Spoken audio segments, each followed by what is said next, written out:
بسم اللہ الرحمن الرحیم۔ السلام علیکم۔ تو نبی کریم صلی اللہ علیہ وآلہ وسلم کی سنتیں بیان کرنے جا رہی ہوں۔ ہم میں سے اکثر لوگ یہ سب کچھ جانتے ہیں، پر کہیں نہ کہیں ہم اپنی مصروف زندگی میں حضور صلی اللہ علیہ وسلم کی عادتیں، ان کی سنتوں کو کہیں نہ کہیں بھولتے جا رہے ہیں، یا اگر جانتے بھی ہیں تو انجان بنتے جا رہے ہیں۔ میرا مقصد صرف اور صرف آپ سب کو ان سنتوں کے بارے میں دوبارہ سے ریمائنڈ کروانا ہے، یاد دلانا ہے کہ ہم ان چھوٹی چھوٹی چیزوں کو اپنی زندگی میں شامل کر کے اپنی زندگی کو آسان بنا سکتے ہیں اور پیروی کر سکتے ہیں اپنے نبی کریم صلی اللہ علیہ وآلہ وسلم کی باتوں کی۔ تو سب سے پہلے جو ایک ہمارے نبی کی سنت ہے وہ یہ ہے کہ لوگوں سے ملتے وقت مسکرانا۔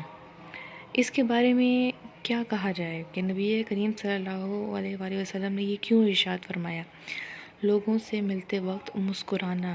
نبی پاک صلی اللہ علیہ وآلہ وسلم کی ایک عادت تھی کہ وہ جب بھی جس انسان سے ملا کرتے تھے، چاہے وہ دوست ہو، دشمن ہو، مسلمان ہو، غیر مسلمان ہو، ان سب سے مسکرا کر گفتگو فرماتے تھے۔ ان کی مسکراہٹ بھی ایسی کہ دو جہان ان پر فدا۔ تو وہ جب بھی لوگوں سے ملا کرتے تو نہایت عاجزی کے ساتھ اور مسکرا کے ملتے۔ ہمارے نبی کریم صلی اللہ علیہ وسلم کی تمام عادات ہم سب کے لیے بہترین زندگی گزارنے کا بہترین نمونہ ہے۔ ان کی عادات ہمارے لیے کرنا، ان کی سنتوں پر عمل کرنا جیسا ہے۔ ہم ان کی امتی ہیں، ہم اس نبی کی امتی ہیں جو اپنے دشمن کے حق میں بھی دعا کیا کرتے، لوگوں سے ملتے وقت مسکرا کر ملتے اور اس طرح سے ملتے کہ غیر مسلم بھی مسلمان ہو جائے۔ ان کے چہرے کا نور ہی ان کی مسکراہٹ ہے۔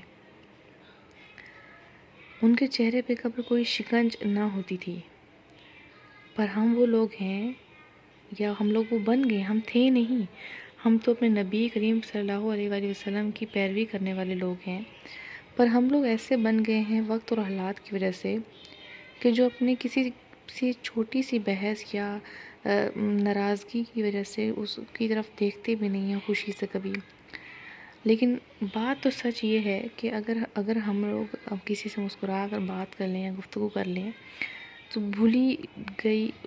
بھول چوک سے ہوئی بھی ہماری غلطیاں یا کچھ بھی ایسا جو ہم سے ہو گیا ہو یا کسی سے ہو گیا ہو تو معاف فرمانا چاہیے، ہمیں مسکرا کے ملنا چاہیے ہمیں ان سے۔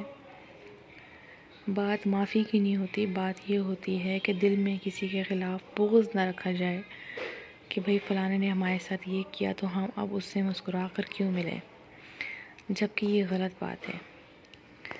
چاہے آپ کا کوئی جتنا ہی بڑا دشمن کیوں نہ ہو اور آپ سے اس کی بنتی نہ ہو، لیکن ملیں تو مسکرا کر ملیں۔ یہ ہمارے نبی کی سنت ہے اور ہم اس نبی کی امتی ہیں جو ساری زندگی اپنی امت کے لیے دعائیں کیا کرتے تھے کہ اللہ پاک ان کی امت کو بخشش عطا فرمائے۔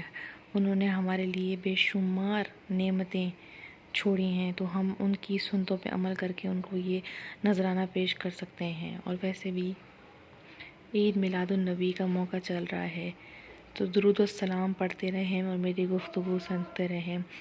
الصلاۃ والسلام علیک یا رسول اللہ، الصلاۃ والسلام علیک یا حبیب اللہ، وعلی آلک و اصحابک یا نور اللہ۔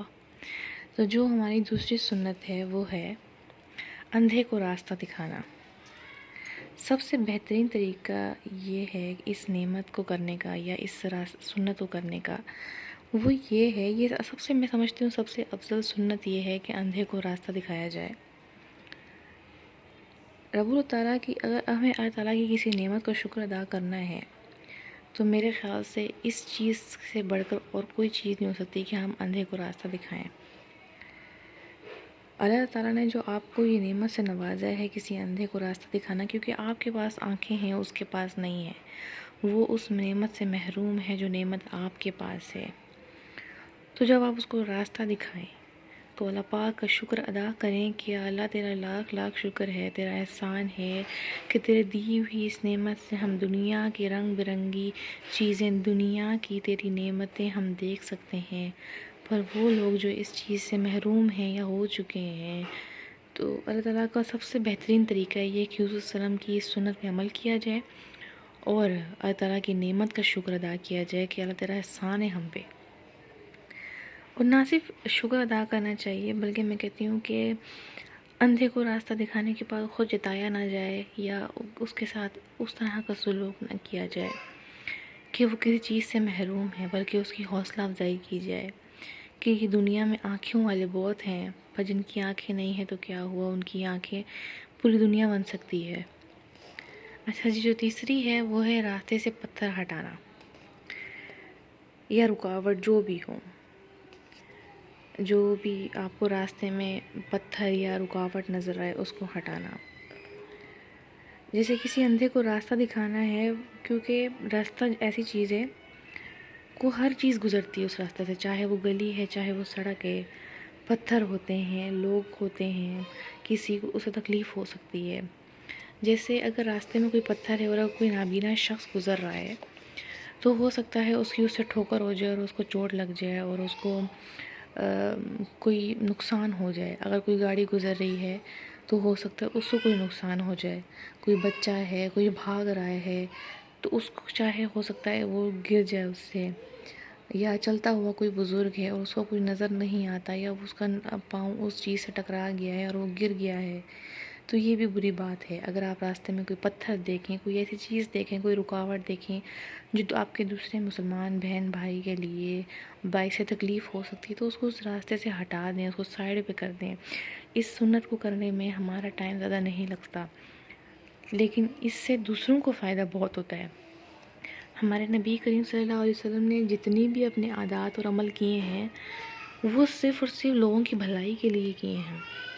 ہمیں بھی چاہیے ان کی سنتوں میں عمل کریں اور لوگوں کو بھلائی کا درس دیں، اور مل کے ان پہ اس بڑی رات بر ربیع الاول کے دن، جس دن وہ اس دنیا میں تشریف لے کے آئے، تو ان کے لیے درود و سلام بھیجیں جتنا ہو سکے۔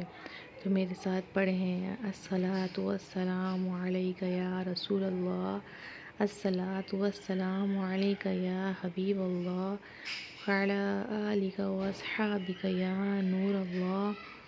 چاہے یہ دنیا بنائی ہی نبی کریم صلی اللہ علیہ وآلہ وسلم کے لیے تھی، یہ دنیا کا عمل وجود میں آیا ہی نبی کریم صلی اللہ علیہ وآلہ وسلم کے لیے ہے، تو جس انسان جس کہ اللہ تعالیٰ نے یہ دنیا بنائی ہے، جس نور کے لیے یہ دنیا بنائی گئی ہے، اس نور کے اوپر ہمیں درود السلام بھیجنا ہمارے لیے فرض ہے۔ تو آپ سب مل کے ان پر درود السلام کی تسبیح ضرور کریں، بے شک اللہ پاک ہم سب کی سنے گا اور ان کے صدقے ہمیں قیامت کے روز ان کی شفاعت نصیب ہوگی اور ہم لوگ قیامت میں سرخرو ہوں گے۔ ہم ان کی امتی ہیں جنہوں نے اپنی امت کے لیے ڈھیروں دعائیں کی ہیں۔ اگر آپ کو میری ویڈیو پسند آئے تو اس کو لائک بھی کریں، سبسکرائب کریں میرے چینل کو، اور میرے لیے بھی دعا کریں اپنی دعاؤں میں۔ شکریہ۔